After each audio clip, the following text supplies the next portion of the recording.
अब आज हम लोग क्या पढ़ना है रे बालक? पढ़ना है ग्राफ, आलेख, है ना। देखो गति वाले पाठ में हम लोग पढ़ रहे हैं चैप्टर 2। चैप्टर 2 का नाम क्या है? मोशन इन स्ट्रेट लाइन, सरल रेखा में गति, ठीक है ना। उसके अंतर्गत ये टॉपिक है आलेख यानी ग्राफ। अभी ग्राफ का क्यों जरूरत पड़ा? ग्राफ का जरूरत क्यों पड़ा? तो बबुआ रे किसी भी वस्तु की गति को, किसी भी वस्तु के गति स्थिति, किसी भी वस्तु के गति या स्थिति के गणितीय मान को, किसके मान को? गणितीय मान को जब हम ग्राफ पे रखते हैं तो थोड़ा सा उसका अध्ययन जो है वो आसान हो जाता है। अब कैसे आसान होगा हम इसके माध्यम समझेंगे। तो पिछले क्लास में हम थोड़ा सा चर्चा किए थे, लेकिन उस क्लास में क्या हो गया था, थोड़ा सा डिजिटल जो ज़माना है वो डिजिटल ज़माने में कुछ त्रुटियां आ गई थी, जिसके वजह से हम लोग उसको कवर नहीं कर पाए थे। तो हम चलो बता देते हैं फिर से।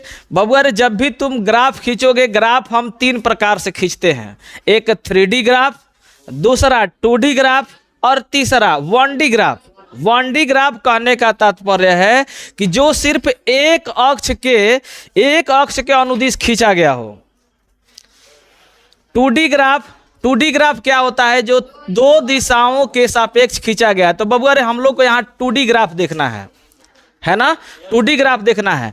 2D ग्राफ में बाबू हम क्या करते हैं कि इसमें कितने अक्ष होते हैं? 2 अक्ष होते हैं। इसमें 2 अक्ष होते हैं।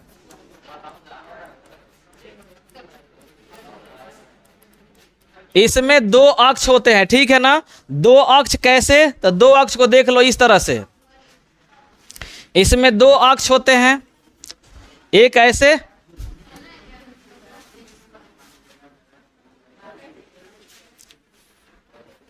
ये इतना झकास चिन्ह कैसे पड़ा रहा है?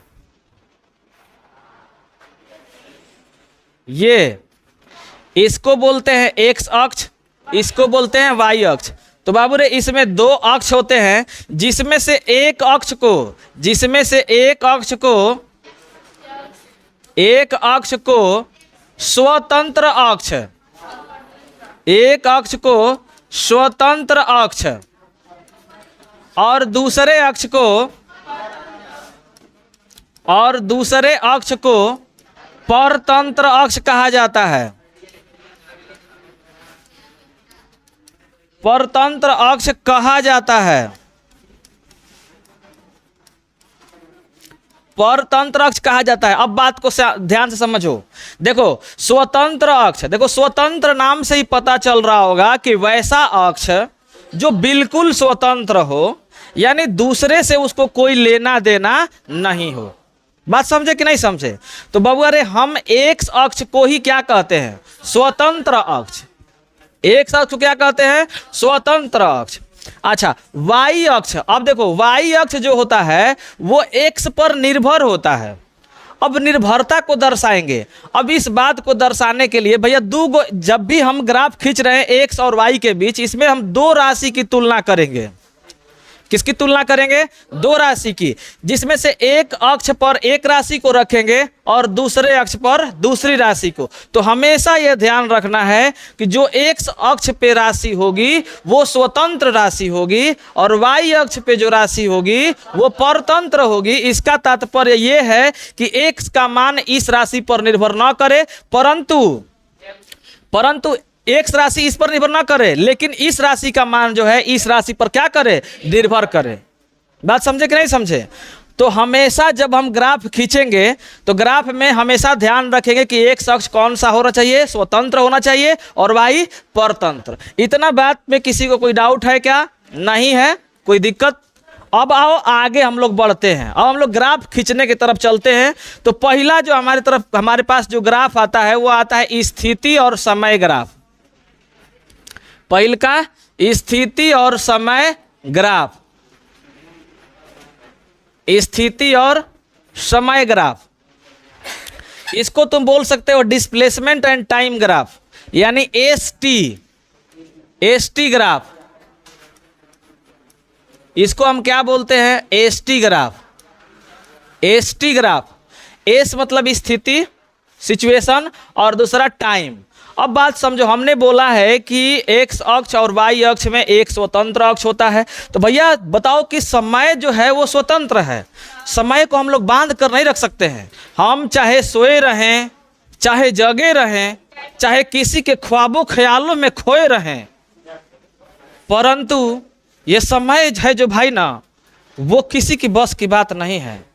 वो एकदम अपना टिक टिक टिक करके बढ़ते रहेगा, है कि नहीं है। तो बबुआ रे हमेशा एक्स अक्ष पे हम किसको रखेंगे? टाइम को, ठीक है ना। एक्स अक्ष पे टाइम को रखेंगे। तो आओ टाइम को रखते हैं यार, देख लिया जाए थोड़ा सा एक ग्राफ।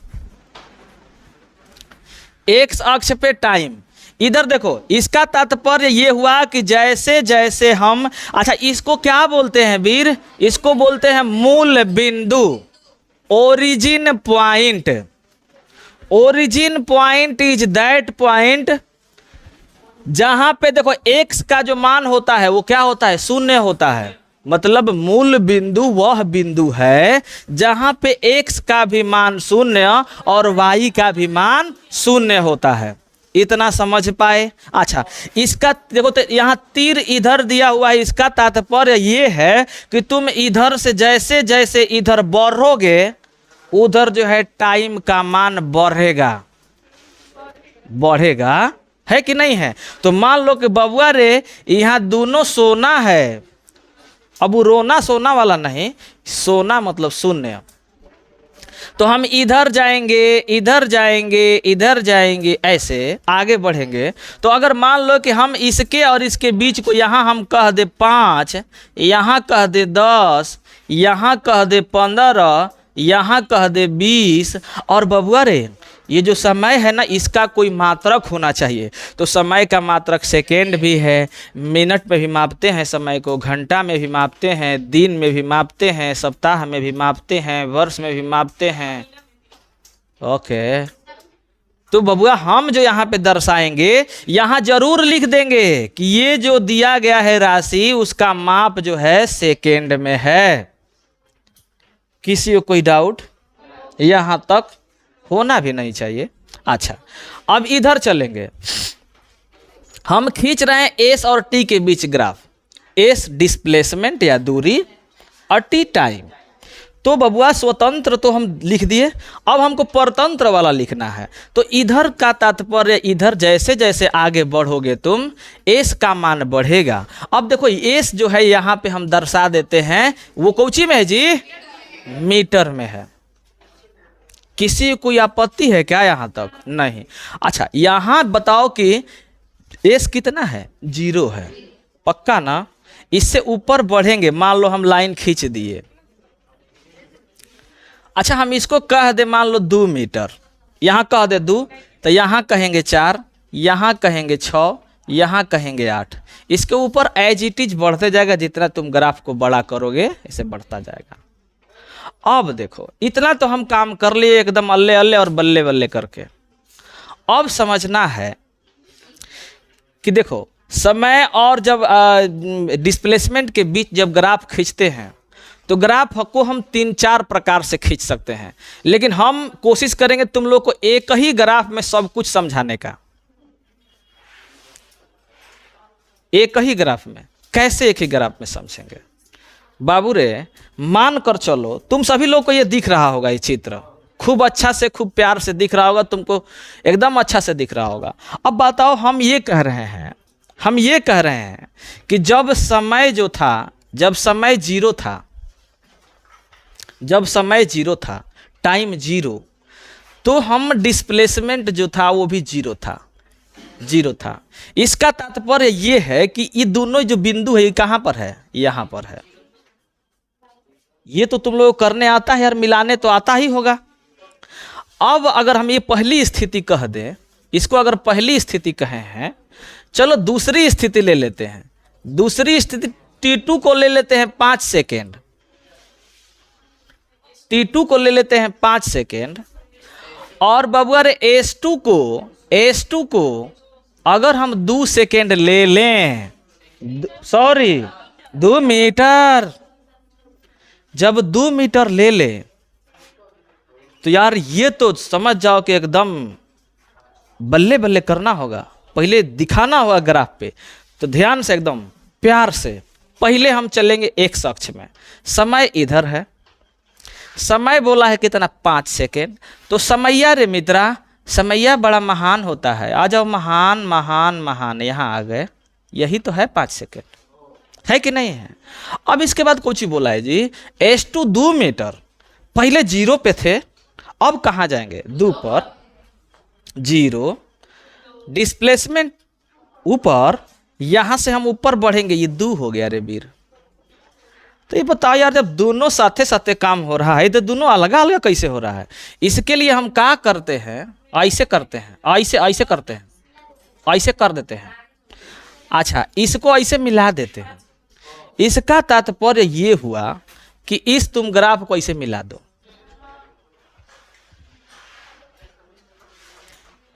सही में ना, पक्का ना।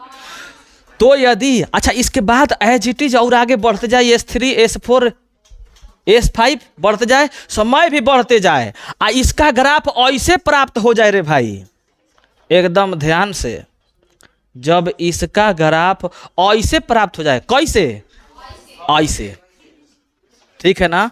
अच्छा, जब ऐसे प्राप्त हो जाए तो इसमें जो ग्राफ का ढाल होता है रे मित्रा, अब ग्राफ का ढाल तुम लोग को नया नया बात लगा होगा, एकदम एकदम नया चीज होगा। ढाल, ढाल मतलब वो गांव घर वाला ढाल नहीं, जब फटफटिया चाहे साइकिल लेकर चलते हैं ढाल पे तो मजा आता है। और जब ढाल से जब ऊपर की ओर चढ़ते हैं तो एक्सीलेटर देते हैं, ओए ओए। समझ जाओ कि जब साइकिल चढ़ाते हैं तो समझ जाओ कब कब सीटिया पे तनका सा ऊपर उठ करके ऐसे मारना पड़ता है।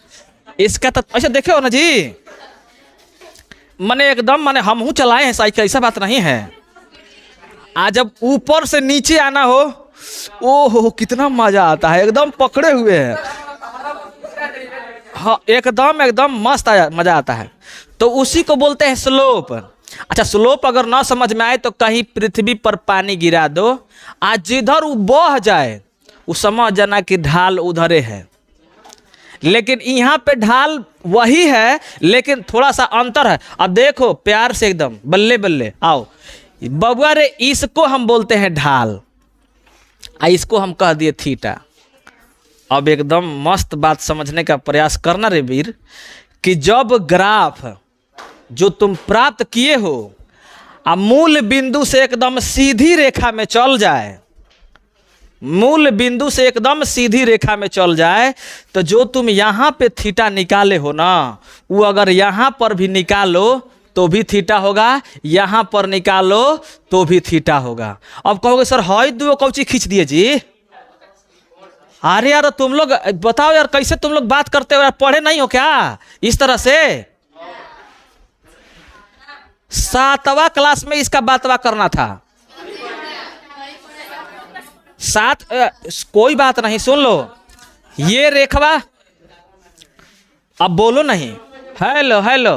ये रेखवा है AB, ये रेखवा है CD, ये रेखवा है MN, और ये रेखवा है OP। अब बात समझो, यदि फलान रेखा ढेकान के समांतर है, अब ये समांतर कितने लोग को पता है यार। हाँ, समांतर कहने का तात्पर्य कि वैसी दो रेखाएं जो अनंत तक कभी एक दूसरे को न काटें, उसे हम लोग क्या कहते हैं। अगर हमरा इतना बड़े को हाथ होता कि समझ जाओ कि एजे से हम कोनो वस्तु को आराम से पकड़ लेते हो जाता, कितना अच्छा रहता, उठा लेते, उठो। लेकिन अच्छा बताओ, ये तो समांतर है ना, कोई जरूरी थोड़े कि अनंत तक होगा। तो बाबू अरे ये समांतर है इसके और ये रेखा समांतर है इसके। इस स्थिति में फलाना कोण ढेकाना कोण के बराबर होता है। अब कहोगे ये कैसे, तो संगत कोण से, संगत कोण से। समझे कि नहीं समझे। तो फलान भी ढेकान के बराबर होगा संगत कोण से। अच्छा, संगत कोण यो है तो संगत कोण यो है, इसका मतलब ये भी बराबर है इसके। तो उहे तक कहे है रे बबुआ, अगर हई समांतर रेखा खींच दे, एकरा समांतर हई रेखा है सब हई, तो अगर हई वाला थीटा है तो ये सब क्या होगा, थीटा होगा। ये कब प्राप्त होगा, जब रेखा जो है सरल रेखा हो तब। और एक और बात ध्यान रखना कि जब भी तुम थीटा लिखोगे हमेशा एक्स अक्ष से लिखोगे, कभी गलती से वाई अक्ष के मिला करके न लिख देना। मतलब जो थीटा का मान होगा वो एक्स अक्ष से शुरू होगा और जो तुम रेखा खींचे हो उस रेखा तक जाएगा। तो बबुआ रे इस रेखा को, इस थीटा को हम लोग बोलते हैं ग्राफ का ढाल। क्या बोलते हैं, ग्राफ का ढाल। अभी तुम लोग को समझाइए देते हैं, समझ जाओ। इतना झकास बात कि कभी तुमको दोबारा सीखने की जरूरत नहीं पड़ेगी, एकदम पक्का पक्का बोल रहे हैं एकदम। पढ़ो वैसे जहां मजा आ जाए, समझ जाओ। अब ये थीटा हमने बोला ग्राफ का ढाल। अगर मित्रा यदि हम इस बिंदुआ को, यदि इस 10 को बढ़ा करके यहाँ कर दें तो बाबू अच्छा मान लो कि 4 को बढ़ा करके यहाँ कर, हो सकता है 4 पर मिला हो सकता है 4 से ऊपर मिला, इसमें कोई दिक्कत नहीं है, समझे ना। अगर इस बिंदु को हम ए कह दें, इस बिंदु को बी कह दें, पक्का।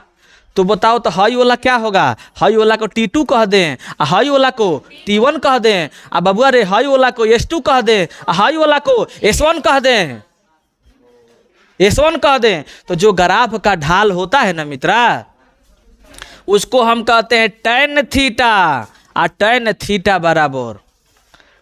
थीटा बराबर लंब बटा में आधार। हाई थीटा है तो इसके सामने वाला लंब होगा, पक्का होगा, इसमें कोई शक नहीं है। नहीं बोल रहे हो यार, होगा ना। तो लंब बटा में आधार लिख सकते हो, और लंब हाई हो जाएगा आधार हाई हो जाएगा, पक्का ना। तो बताओ तो हाई T2 हेजा लिख दिए हैं क्या जी, ये गड़बड़ हो गया है जी। This is not T2, this is S2, this is T2। ये वाला T2 है ना, ये टाइम ना है जी। हाई वाला टाइम है, हाई वाला टाइम T1, हाई वाला टाइम T2, हाई वाला S1, हाई वाला नहीं जी। ये कैसे हो रहा है जी, हाई वाला S1 है रे भाई, गड़बड़ा गया है। 1 मिनट ध्यान दे लो। S1 कौन है, देखो S तो हाई वाला ना है जी, S इधर ना बढ़ रहा है तो S हाई वाला है, तो इसको हम बोलेंगे S1, हाई वाला हो गया S2। तो लंब बटा में आधार। तो जब तुम S2 को लिखोगे S2 बटा में T2, एक और लिख सकते हो tan theta is equal to S1 बटा में T1। अब ये बता दो यार, S क्या है, S समय है। तुम लोग यार गड़बड़ा देते हो, विस्थापन चाहे दूरी। तब बताओ तो हाई अगर क्या डिस्प्लेसमेंट है, हाई वाला अगर टाइम है, तो डिस्प्लेसमेंट बटा में टाइम बराबर वेग होता है कि नहीं होता है। इसका मतलब अगर इसके बराबर पे यदि हम वेग लिख दें, किसके बराबर पे, तो देखो तो tan थीटा बराबर S2 बाई T2, इसको हम वेग लिख दें तो बताओ तो जब ग्राफ की ढाल है वो किसके बराबर है, वेग के बीच है। इसका वेग के बराबर है। इसका तात्पर्य ये हुआ कि जब तुम S और T के बीच ग्राफ खींचोगे, S और T के बीच ग्राफ खींचोगे तो जो ग्राफ प्राप्त होगा वो किसका प्राप्त होगा, वेग का प्राप्त होगा, वेग का प्राप्त होगा। तो बबुआ रे इस ग्राफ को हम कहते हैं एक समान चाल का ग्राफ, एक समान वेग चाहे चाल, एक समान वेग का ग्राफ। अब कहोगे एक समान वेग का ग्राफ कैसे हुआ सर, तो मित्र 1 नंबर में ये एक समान वेग का ग्राफ है, कहो कैसे। तो देखो tan थीटा बराबर S2 by T2, tan theta बराबर S1/T1। ऐसे ही तुम निकालते जाओगे, हर जगह tan थीटा का मान बराबर आएगा। tan थीटा का मान बराबर यानी वेग का मान बराबर। तो बताओ तुमको हम पढ़ाए हैं कि नहीं पढ़ाए हैं कि जब किसी वस्तु का वेग हर समय बराबर हो तो उस वस्तु के वेग को हम क्या कहते हैं? एक समान वेग। पक्का कहते हैं ना? ये एक समान वेग का ग्राफ है। तो इतना बात दर्शाना जरूरी नहीं था, लेकिन समझाना जरूरी था। अब इस ग्राफ को एकदम एक नंबर में तुरंत हम खींच सकते हैं। कैसे खींच दोगे? एक समान वेग का ग्राफ तुरंत तुम खींच दो कि ये इस तरह से हो, ये इस तरह से हो। अगर ये x है, इस पर तुम t को दर्शाए हो, इधर दर्शाए हो कौची को? s को, ये y हो, तो जो यहाँ से इधर रेखा जाएगी ये थीटा प्राप्त होगा। ये किसका ग्राफ होगा? एक समान वेग का। समझे कि नहीं समझे? ये किसका ग्राफ है? एक समान वेग। अब जब वेग जीरो हो जाए, जब वेग को जीरो करना हो तो tan थीटा को जीरो करना होगा, क्योंकि tan 0 बराबर 0। नहीं बोल रहे हो जी? tan 0 का मान 0 ना, तो वेग का मान 0। तो उसका ग्राफ कैसे खींचोगे? ये ग्राफ एक था, दूसरा ग्राफ, दूसरा देख लो विरामावस्था का ग्राफ। जब वस्तु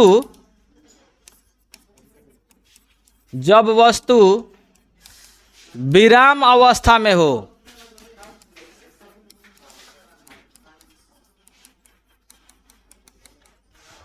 जब वस्तु किसमें हो? विराम अवस्था में।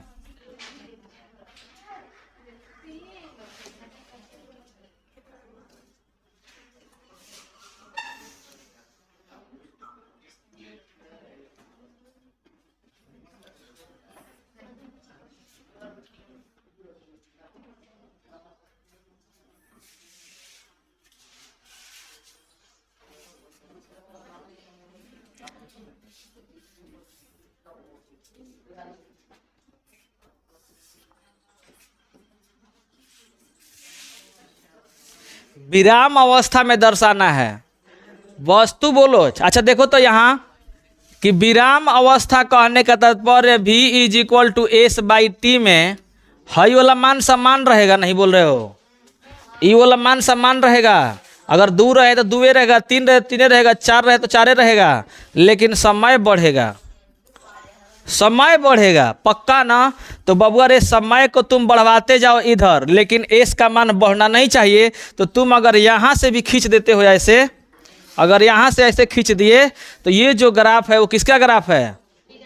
विराम अवस्था का ग्राफ है। या तुम यहाँ से इधर खींच दो, या तुम यहाँ से इधर खींच दो। इसका तात्पर्य ये है कि मान लो तुम यहाँ 5 है तो यहाँ 10 ले लो। इसका तात्पर्य ये है कि ये 0 सेकेंड पर भी 10 था, 2 सेकेंड पर भी 10 है, 3 सेकेंड पर भी 10 है, 4 सेकेंड पर भी 10 है। तुम जितना सेकेंड बढ़ा लो, वस्तु की स्थिति जो है बदलने वाली में से नहीं है। इस स्थिति को हम लोग बोलते हैं वस्तु की विराम अवस्था। अगर इसको हम इस तरह से समझने का प्रयास करें लिख करके, देखो तो देख लो, यहाँ लिख देते हैं। अगर देखो इसमें टाइम लिख देते हैं, इसमें एस लिख देते हैं। बात समझने का प्रयास करना एकदम। देखो हमने बोला टाइम 0, जब टाइम 0 सेकेंड हम लिए तो बताओ तो यार एस कहाँ है? 10 पर। एस कहाँ है? 10 पर। फिर दूसरा में मान लो कि यहाँ हम टाइम ले लिए 2, यहाँ ले लिए 4, यहाँ 6, यहाँ 8, ये सब सेकेंड में है। बात समझे ना? हम 2 सेकेंड टाइम लिए। अच्छा बताओ तो तब वो वस्तु कहाँ पर है? बताओ तो 10 पर ना है। अच्छा 4 सेकेंड पर कहाँ है? 10 पर ना है जी। बताओ तो हर स्थिति में एस का मान बराबर है। हर स्थिति में जब एस का मान बराबर रहता है तो उस वस्तु को बोलते हैं कि वो वस्तु अपनी स्थिति को बदल नहीं रही है। और जब वस्तु अपनी स्थिति को नहीं बदलती है तो हम उसको क्या बोलते हैं? वस्तु की विराम अवस्था। नहीं बोल रहे हो यार? किसी को समझने में, अगर ना समझ में, इसको देख लेना, इससे और क्लियर हो जाएगा। आप उस वाले ग्राफ में खींचोगे तो यहाँ 5 कर दोगे तो यहाँ 2 करोगे, यहाँ 10 करोगे तो यहाँ 4 करोगे, यहाँ 15 करोगे तो यहाँ 6 करोगे। भाई मतलब इसको ही बढ़ाना है, इसको ही बढ़ाना है। दोनों का रेशियो जो है बराबर आना चाहिए। आ जाओ यार, नहीं बुझा रहा है तो देखो तो कहने गया। इधर ये है, इधर ये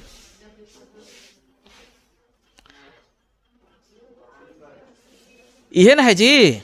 आ जाओ आ जाओ, देखो तो इसका हम अगर निरूपण करें इस तरह से,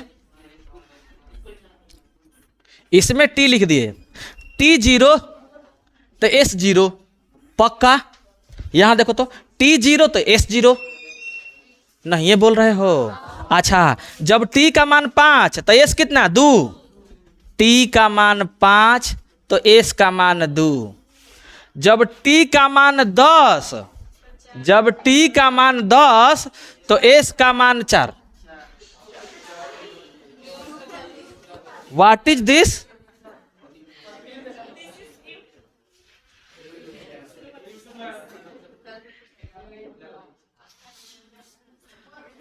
जब t का मान 10 तो s का मान 4। अच्छा, इसके बाद जब t का मान 15 यहां बढ़ाओगे तो इसका मान 6, 15 तो 6। अगर न यकीन है कि ये एक समान वेग से चल रहा है, इसको तुम डायरेक्ट निकाल दो। यहां से निकाल लो v1, v1 बराबर 0/0, तो v1 का मान 0 आ गया यार। अच्छा, यहां से देखो, यहां से डिस्प्लेसमेंट बटा में टाइम, इसको कटा दो, तुम उड़ा दो एकदम। तो हम सुने हैं 4 × 5 = 20 होता है, तो यहां से आ जाएगा 0.4, 0.4 मीटर प्रति सेकेंड। अच्छा, यहां से निकाल दो v2, v2 निकालोगे तो 4/10, इसको भी उड़ा दो 0.4। इस पे आ जाओ, यहां v3 बराबर 6/15।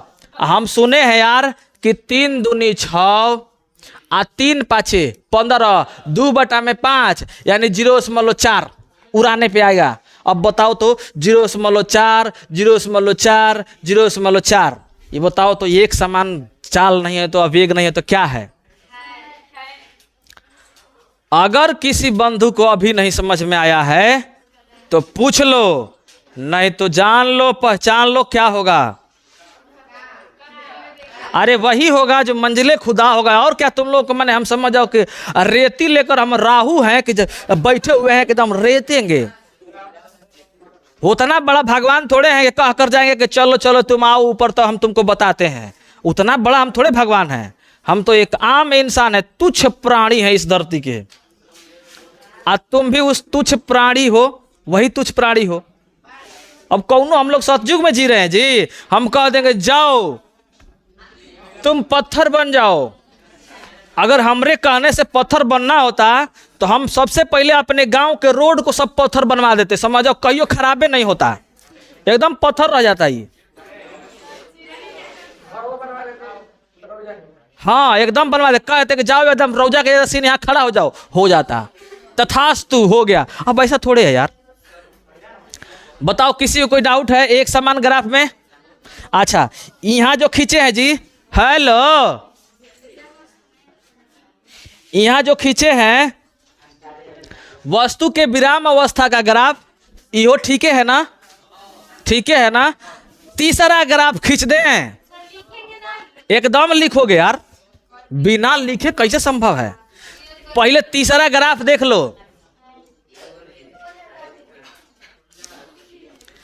पहले तीसरा एक और ग्राफ दिख लो। हम जानते हैं एक जब ग्राफ सिखा देंगे ना तुम एगो अपने से बना लेगा। देखो तो पहले, अब देखो वेग में परिवर्तन हो रहा है, असमान वेग का ग्राफ पहला। अब देखो असमान वेग, असमान वेग का ग्राफ, असमान वेग का ग्राफ। एक बात समझ लो, असमान वेग का जब ग्राफ खींचेंगे वो 3 प्रकार से खींच सकते हैं। आप कहोगे ये कैसे सर? तो बाबू अरे एक वैसे जब वेग का मान सदैव बढ़ते रहे, पहले 1 हो, बाद में 2 हो, फिर 3 हो, फिर 4 हो, फिर नाच हो, ऐसे बढ़ते रहे। अरे 5 बोले हैं, तुम लोग गलत सुनबे करते हो। जब बढ़े तब, जब बढ़ेगा तो इसका ग्राफ कैसे होगा? देखो तो कहोगे इसका कैसे निकाल लेंगे? तो यहां लिखोगे एस, यहाँ लिख दोगे एस तुम, इधर लिख दोगे टी तुम, पक्का ना। ये एक्स अक्ष है और ये वाई अक्ष है। अब वेग को बढ़ाना है तो पहले तो यहां से शुरू करोगे तुम। पहले जीरो था, सब कुछ जीरो था। हेलो सुन लो, जब इस तरह से चल जाए आई से तो ये क्या हो रहा है, लेकिन बराबर नहीं जाना चाहिए, तनका मन का गबड़ेशन होना चाहिए। अब गबड़ेशन को निकालने के लिए पहले देख लेते हैं, आओ पॉइंट से देखते हैं। यहां लिख देते हैं एस, यहां लिख देते हैं टी। यदि समय 1 सेकेंड और विस्थापन 2 सेकेंड 2 मीटर हो, यदि समय 2 सेकेंड और विस्थापन 5 हो, यदि ये 3 हो, यदि ये 10 हो, तो ये जो भैया वेग निकल करके आएगा वो बढ़ता हुआ वेग निकल करके आएगा। कैसे निकाल कर दिखा दे का? देखो तो v1, इसको कह देंगे v1 बराबर 2/1 बराबर 2 मीटर प्रति सेकंड। पक्का कि नहीं पक्का? हेलो ललुआ, देखो इधर v2 निकालेंगे। v2 5/2 यानी 2.5 बढ़ा कि नहीं बढ़ा? इसको निकाल देंगे v3 10/3 3.3 मीटर प्रति सेकेंड। पक्का बढ़ा ना? अब आओ ग्राफ पे रखते हैं इसे। शुरुआत में देखो पहले खींच लेते हैं ये वाला, यहाँ कह देते हैं 1, यहाँ 2 3 4, मार हो गया, ये 4 है जी, 5 छोड़ दे, आगे आ जाओ। यहाँ लिख देते हैं 2, यहाँ लिख देते हैं 4, यहाँ 6, ठीक है ना। अब देखो पहली स्थिति क्या है, समय 1 और एस 2, तो समय 1 एस 2 यानी है जा। अब डायरेक्ट कर रहे हैं, तुम लोग सीख गए हो पक्का। अरे वो बहन जी को जगाइए, जगिए, देख लीजिए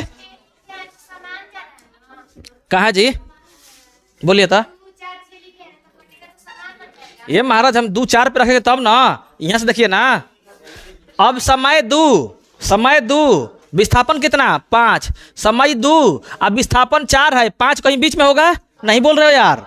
तब विस्थापन 5 समय 2, यहाँ आई, इसके बाद 10 और समय 3 तो 6 है जा, 8 है जा, 10 है जा, पक्का ना। 10 यहाँ पे, समय कितना 3। लो ग्राफ खींचो, देखो यहाँ से ऐसे गया। ये देखो चलने का रास्ता देखो यार, यहां से इधर गया, फिर ऐसे गया, फिर ऐसे हो गया। इसका मतलब ये हुआ कि ये जो ग्राफ है उसमें वेग का मान समय के साथ बढ़ रहा है। और जब इहे वाला ग्राफवा अगर ऐसे हो जाए, कहोगे कैसे, तो देख लो ऐसे। जब ऐसे हो जाए तो ये होगा वेग घटेगा। कैसे, तो हाई वाला मान हो जा, रखो, अपने से कुछ करो, खाली हम ही करेंगे। एक ग्राफ ये वाला खींच लोगे पक्का, इसको हम होमवर्क में डाल देते हैं। 1 2 3 को उतार लो तुम लोग, खाली बस ग्राफ ही उतारना है। अभी कल इस पे भी न्यूमेरिकल बनवाएंगे, तब मजा आएगा। हम बोले थे ना न्यूमेरिकल का खजाना है मेरे पास, खजाना। चलो अब उतार लो।